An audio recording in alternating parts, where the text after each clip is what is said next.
I leant out the window just as the train was pulling out and asked for a paper. And there he was, right on the front page.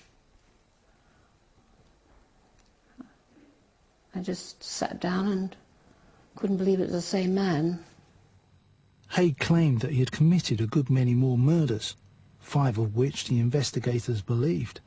The rest, well, he believed that the more murders he could claim, the more likely it was that he'd end his days naturally in an asylum, rather than suddenly in an execution chamber.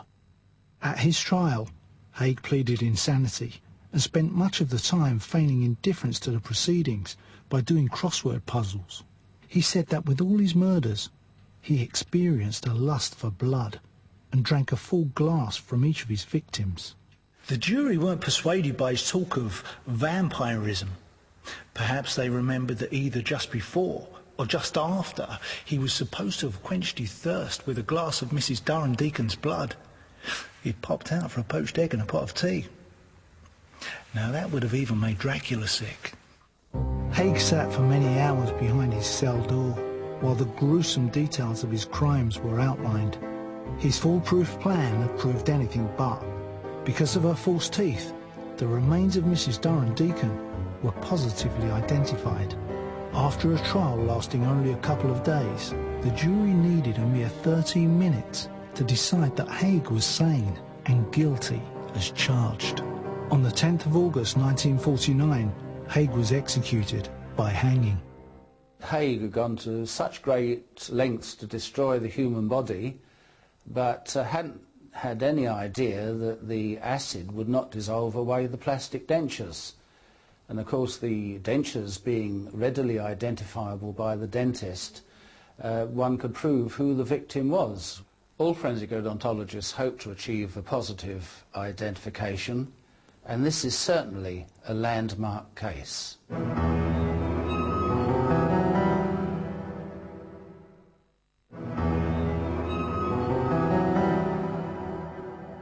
People can lie through their teeth, but their teeth can't lie.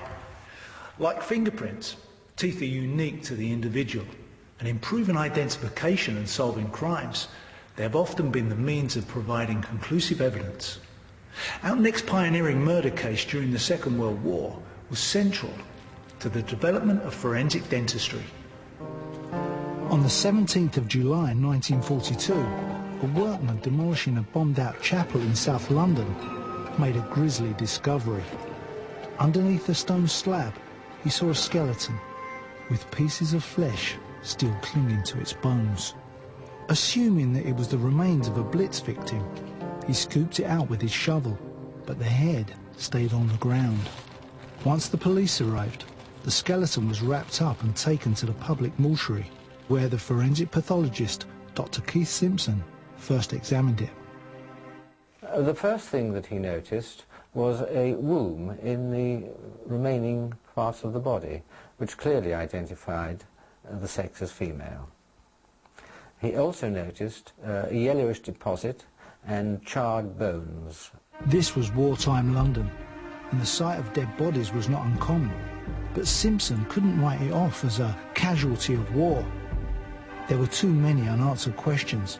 What was the identity of the body? And how had it come to be so neatly laid out under the floor of the chapel? There had been an ancient cemetery on the site, but this skeleton was far from ancient. Simpson estimated that the body was only about 12 to 18 months dead. The chapel had been bombed 2 years before in 1940. So was he looking at a murder victim? Simpson was given permission to take the remains to his lab, where he could attempt a complete reconstruction. He observed that the head had been cut off, not broken off from the skeleton, and both of the arms had been severed at the elbows and the legs at the knees. He later wrote, "Bomb blasts can do strange things, as I know from experience, but not as strange as that. Someone had dismembered the body." Simpson established that its age was between 40 and 50 by measuring the skull plates. He would have calculated the height using the well-known Pearson formulae. He had one long bone available, the humerus, and from it he calculated that the height of the deceased was 5 feet and half an inch, important in establishing her identity. He then spent 2 days sifting through the earth the body had been lying in, trying to locate some of the bones that were missing from the skeleton. He had no luck, but spotted something else. On the earth where the skeleton had been was a yellowish powder. A sample was taken for analysis where it was found to be slaked lime. Somebody had unwittingly preserved the one piece of evidence that proved that this woman had been murdered. Unlike lime, which burns through human flesh, slaked lime acts as a preservative. The vital evidence lay in the voice box.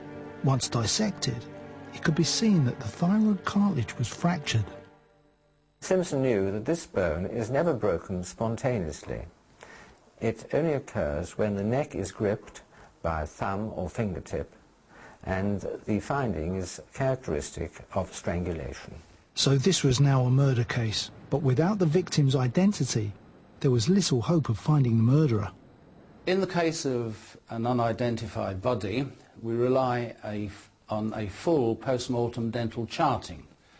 And this is going to be matched, we hope, against the dental records of a known person. And if there is a match, then we have a positive identification. If the dental records do not match that of the unknown body, we have found who it isn't. And that is sometimes just as important as saying who it is. Simpson turned his attention to the teeth. The lower jaw of the skull had gone completely, but the upper jaw was, as Simpson put it, a mine of information. The police trawled the list of missing persons and spotted one Rachel Dobkin, the estranged wife of a fire warden who worked in the building next to the chapel where the skeleton had been found. Harry Dobkin owed his wife maintenance money, and she was known to have arranged to visit him the day she was last seen. When traced, Rachel Dobkin's dentist stated that he had last treated her in 1939. From his records, he drew a diagram of her upper jaw. The police then took him to see Keith Simpson. Simpson described it as the most dramatic moment he could ever remember. The skull lay upside down on a bench, and when the dentist entered the room and saw it, he shouted, "That's my patient! That's Mrs. Dobkin! And those are my fillings!" The diagram was an exact match with the teeth in the upper jaw, right down to the molars, fillings, and even marks from the metal claws of a dental plate. The dentist had also drawn in some fragments of roots, which he thought he might have left in the jaw when he'd pulled some teeth years before. When Simpson had the jaw x-rayed, they were there. Photographic evidence also helped to match the skull to the missing woman. Her husband, Harry, had been brought in for questioning when she was first reported missing. He had admitted that he'd had tea with her on the day she had disappeared, but claimed he hadn't seen her since. Dobkin was already known to the police. In the past, his wife had reported him for assault on 4 separate occasions. Now, months later, police confronted him with the news that his wife's body had been found and that she had been murdered. Dobkin maintained that he knew nothing, but the police had been gathering important information. Several days after Rachel was last seen, a fire at the chapel where Dobkin was fire warden had been reported. But not by Dobkin. The cause of the fire was a mystery. But with London in the grip of the Blitz, it was quickly forgotten. But could that fire have been responsible for the blackened bones and the burnt skull buried at the chapel?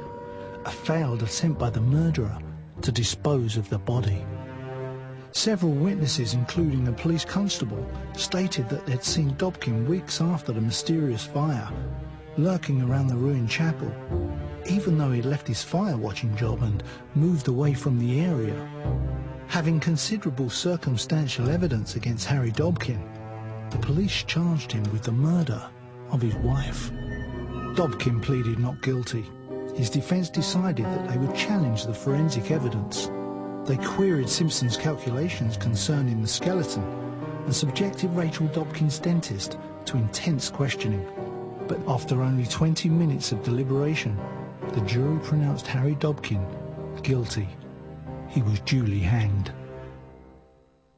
It has been worked out, the chances of two people having the same dentitions is 2.5 billion times 1 against the possibility. But one can only say that in one's experience, I have never found two sets of teeth to be the same. Though the interdependence of the forensic sciences is clear, in the area of identification, as both the cases of Haigh and Dobkin show, forensic dentistry is vital. But of course, the set of dentures is just one of the intriguing objects to be found within the Crime Museum.